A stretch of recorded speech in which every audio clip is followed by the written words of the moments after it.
Welcome to the recap of episodes 7 to 9 of Eden Zero, Season 3. And before I begin, I'd like to encourage you to subscribe to my channel and tap on the notification to know when I release new videos.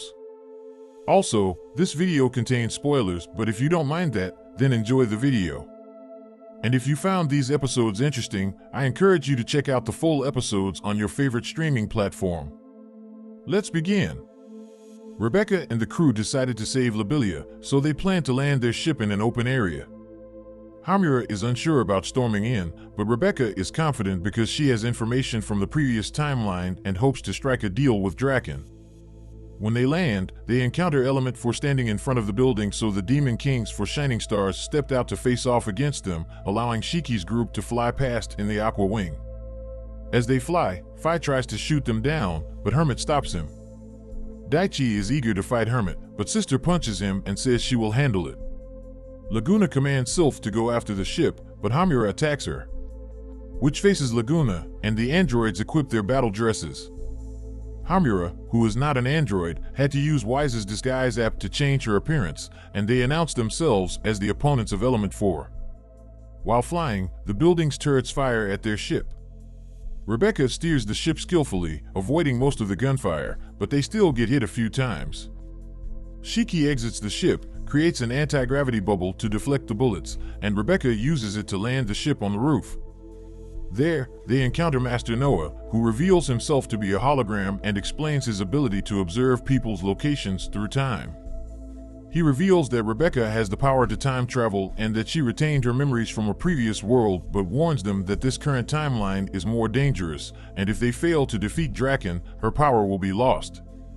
Noah admits to doing questionable things to them, but explains that it was all to defeat Drakken Joe. Meanwhile, the four Shining Stars battle Element 4, showcasing their unique abilities. Noah tries to explain Drakken's weaknesses, but loses his signal, so the team discusses Noah's warning and their mission to save Labilia. Meanwhile, Hermit fights against Phi, but he uses his fire powers to overpower her, escaping to a secret storehouse to use his unique skill as a sniper. But his luck runs out as Hermit hacks into the weapons connected to the building's network and outsmarts Phi, destroying him in his special hiding place. Shiki and his friends searched for Labilia in Drakken's base, and as they encounter Drakken's goons and engage in a fight, Shiki uses a powerful kick to defeat some of the goons, while Rebecca and Weisz take care of the rest. Pino wants to analyze the building, but Rebecca suggests asking one of the goons instead. Meanwhile, Sister whips Daichi, who seems to enjoy it. However, Daichi activates his ether gear and traps Sister in a tree, but she surprises him by using her abilities, which she explains is not a gear but a part of them. Sister overpowers Daichi and tortures him. Elsewhere, Laguna is struggling against Witch, who fights to protect her family.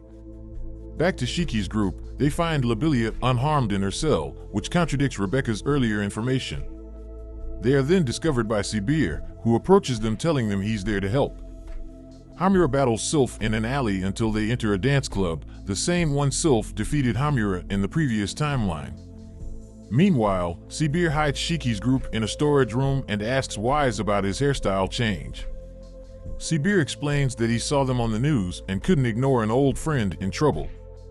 Shiki gets angry, but Weisz reminds him that Sibir has a different past. So, Sibir learns about the time Weisz comes from and reveals that DJ Zombie had their group's war funds, which Weisz stole from them. He gave them a shocker that DJ Zombie is Drakken Joe, who is older than 200 years. Then Rebecca realizes that Drakken wants her powers to return to his younger body. Elsewhere, Hamura and Sylph continue their battle, with Hamura using her sword skills to counter Sylph's wind. Sensing defeat, Sylph breaks down, afraid of Drakken absorbing her, but her hair clips suppress her emotions, causing her to regain her composure and fiercely attack Hamura, who defeats her with her powerful blow. Outside, Witch defeats Laguna and declares that he lost because he doesn't have a reason to fight, while the four Shining Stars fight to protect their family. Drakken, rejuvenated in a tube, senses something is wrong, and suspects Cat Leaper has been awakened while in the storage room. Rebecca realizes Drakken must have a life support system that keeps him young, and destroying it is the best way to defeat him. Fortunately, Sibir knows its location but tries to stop them from fighting Drakken because that's suicide. But things get weirder as Labilia agrees to help them and reveals her true identity. The group was surprised when Labilia turned out to be Amira in disguise, but no one recognized her except Amira. Amira explained that she was on a mission and had taken Labilia's place in a cell to get close to Drakken so she can find his weakness and defeat him. The group was curious about Labilia's whereabouts, and Amira revealed that she was safe in a club where she had been working undercover. Suddenly, the floor turned into a sticky substance called Glyatar, and Drakken appeared, menacing as ever. He mocked them for thinking he wouldn't notice their presence. As he was about to seize Rebecca, Shiki made the floor collapse, sending everyone tumbling down. He sends every above ground and bravely confronted Drakken, promising Rebecca that he would protect her. Meanwhile, Amira suggested that they let Shiki keep Drakken occupied while they went to the life support device. As Shiki and Drakken battle fiercely, using their special powers, Drakken changes matter with his alchemist ether gear, turning the environment into explosives. It seemed like a tough battle, but Shiki was determined to keep Rebecca safe. Back at the club, Amira finds Labilia hiding. She then changed her clothes using an app on her phone while Labilia impatiently waited.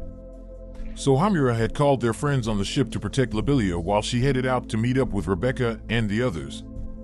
On the stage, Sylph cried for help, feeling trapped by Drakken. In another location, Rebecca's group discovered the life support device. Suddenly, Jin, the guardian of the device, appeared and attacked Moscow. Amidst the tension, Amira called Jin by his real name, Chris Rutherford, surprising everyone. She explained that investigating Drakken's organization was her job and asked where the life support device drew its energy from. The shocking answer was that it absorbed the life force of the people living nearby, including Element 4 members like Kling. This angered Weisz, who stormed off while Rebecca and Happy followed him, concerned. Pino wondered why they couldn't just stop the device, and Amira explained that they needed to reverse its effects to restore everyone's life force. Hermit, who overheard the conversation, offered to hack into the device from their ship but asked them to destroy the security device first. Sister Avery joined the call and promised to heal Clean if Jin helped them. Jin, determined to protect his sister, agreed to assist them. While they worked on their plan, Shiki and Drakken continued their intense battle. Drakken revealed a powerful transformation called Overdrive and started turning Shiki into stone. But just in time, Weisz intervened and attacked Drakken, driven by his desire for revenge. To be continued. If you enjoyed this video, please like it and don't forget to subscribe to find out what happens in the next episodes. Stay tuned for upcoming videos.